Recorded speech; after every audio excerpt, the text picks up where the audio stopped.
Hyderabad central యూనివర్సిటీకి సంబంధించిన భూముల అంశం ఒకసారి చూద్దాం.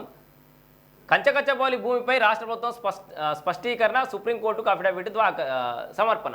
సో సుప్రీం ప్రభుత్వాన్ని అడిగింది. ఇది నిజంగా మరి ఎంత వివాదం నడుస్తుంది ఏ సంగతి, దాంట్లో వన్యప్రాణులు ఎన్ని, మీరు చెట్లు ఏమి నరికిరు, వాళ్ళు ఏమేమి చెట్లు ఉన్నాయి, పనికొచ్చేటి ఎన్ని, పనికిరాని ఎన్ని, ఇది మీది ప్రభుత్వం ఈ భూమియేనా, సెంట్రల్ యూనివర్సిటీ భూమియా, అటవీ ప్రాంతంగా ఉందా గతంలో, సో ఇదంతా ఏంది అని చెప్పేసి ప్రభుత్వం అడిగితే ప్రభుత్వం దానికి సంబంధించి మొత్తం కూడా వివరాలు సేకరించి పకడ్బందీగా ఒక అఫిడవిట్ని అయితే ప్రిపేర్ చేసింది. వాళ్ళ వాదన ఏంటంటే ఇది 20 ఏళ్ల నుంచి అట్లే ఖాళీగా ఉండడం వల్ల చెట్లు పెరిగినాయి తప్పితే మొదటి నుంచి ఇది అటవీ భూమి కాదు, రెవెన్యూ రికార్డులో ఇది అటవీ భూమిగా ఎప్పుడు కూడా రికార్డు కాలేదు, ఇది కేవలం ప్రభుత్వానికి సంబంధించిన భూమే, గతంలో వేరే ఎక్స్ అనే ఒక కంపెనీకి ఇచ్చినటువంటి భూమి, దాన్ని కోర్టు కేసులో గెలిచినాము అని చెప్పేసి పక్కాగా పకడ్బందీగా అఫిడవిట్ని అయితే రెడీ చేసింది ప్రభుత్వం అన్నట్టుగా తెలుస్తోంది. కంచకచ్చబౌలిలోని 400 ఎకరాల భూమి రాష్ట్ర ప్రభుత్వానిదేనని, అది అటవీ భూమి కాదని తెలంగాణ ప్రభుత్వం సుప్రీంకు సమర్పించిన అఫిడవిట్లో స్పష్టం చేసింది.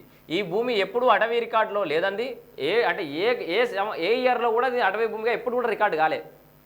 వివిధ ప్రభుత్వ అవసరాల కోసం రాష్ట్ర ప్రభుత్వం బుల్డోజర్ల ద్వారా ఆ భూమిని చదును చేయడం వివాదాస్పదంగా మారడంతో జస్టిస్ బిఆర్ గవాయి నేతృత్వంలోని సుప్రీంకోర్టు ధర్మాసనం ఈ కేసును సుమోటోగా విచారించి వెంటనే అక్కడి కార్యకలాపాలపై స్టే విధించడంతో పాటు 5 అంశాలకు సమాధానం ఇస్తూ ఈ నెల 16 లోపు అఫిడవిట్ దాఖలు చేయాలని ఆదేశించింది. అటవీ ఇలా ఏమేమి అంశాలు ఉన్నాయో చూడరు ఒకసారి. 1, అటవీ భూమిగా చెబుతున్న ప్రాంతంలో చెట్లను కొట్టేయడంతో పాటు ఇతరత్ర అభివృద్ధి కార్యకలాపాలు చేపట్టాల్సిన అత్యవసర పరిస్థితి ఏమొచ్చింది. సో సుప్రీం అడిగినటువంటి క్వశ్చన్లు ఇవి. రాష్ట్ర ప్రభుత్వం ఎంచుకున్న అభివృద్ధి కార్యకలాపాలకు పర్యావరణ ప్రభావం మదింపు ధ్రువపత్రం ఉందా? 3, చెట్ల నరికివేతకు అటవీ ఇతర స్థానిక చట్టాల కింద అవసరమైన అనుమతులు ఉన్నాయా? సో ఇది 4. సుప్రీంకోర్టు ఉత్తర్వులతో తెలంగాణ ప్రభుత్వం ఏర్పాటు చేసిన నిపుణుల కమిటీలో అటవీ ప్రాంతాల గుర్తింపు శాఖలతో సంబంధం లేని అధికారులు ఎందుకు నియమించారు? సో ఇప్పటి వరకు కొట్టేసిన చెట్లను ప్రభుత్వం ఏం చేసింది? సో ఇప్పటిదాకా మీరు కొట్టేసినటువంటి చెట్లను కూడా ఏం చేసింది ప్రభుత్వం అని కూడా అడుగుతారు. అన్న ప్రశ్నలకు సమాధానం చెప్పాలని నిర్దేశించడంతో రాష్ట్ర ప్రభుత్వం అందుకు అనుగుణంగా అఫిడవిట్ను దాఖలు చేసింది. ఇవన్నీ ప్రశ్నలు వేసింది కదా. అది ఎప్పుడూ అటవీ భూమిగా లేదు, పూర్తిగా ప్రభుత్వ భూమి. 2 దశాబ్దాలుగా న్యాయ వివాదం కొనసాగడంతో ఖాళీగా వదిలేయడంతో చెట్లు పెరిగాయి. ప్రభుత్వ కార్యకలాపాల విస్తరణకు ఇది ఉత్తమమైన ప్రాంతం.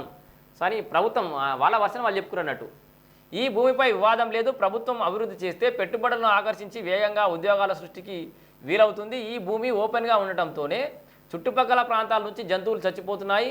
సెంట్రల్ యూనివర్సిటీ ఇది కలిపి ఉన్న 2000 ఎకరాల్లో జంతువులు తిరుగుతుంటాయే తప్ప ఇక్కడ వాటికి ఆవాసం లేదు. అక్కడ అభివృద్ధి కార్యక్రమాలు చేపట్టాక వాటికి ఇబ్బంది కలిగించకుండా చర్యలు చేపడతాం. ఇక్కడ కొట్టేసిన చెట్లు నిషేధిత విభాగంలోకి రావు. సో నిషేధించిన చెట్ల విభాగంలోకి ఆ చెట్లు రావు, ఇవి నార్మల్ చెట్లు అని చెప్తున్నట్టు. అవసరమైతే వాటి కోసం ప్రత్యామ్నాయ స్థలం కేటాయించి మొక్కలు పెంచుతామని ప్రభుత్వం విరచింది. సో ఇక్కడ ఎన్నైతే చెట్లు నరికెత్తున్నామో గన్ని చెట్లు మళ్ళీ వేరే జాలు పెడతాం కావాలంటే అని చెప్తున్నట్టు. సో ప్రభుత్వం చెప్పే సమాధానం ప్రభుత్వం చెప్పుకోవాలి కదా, ఆ విధంగానైతే ప్రభుత్వం చెప్పుకుంది.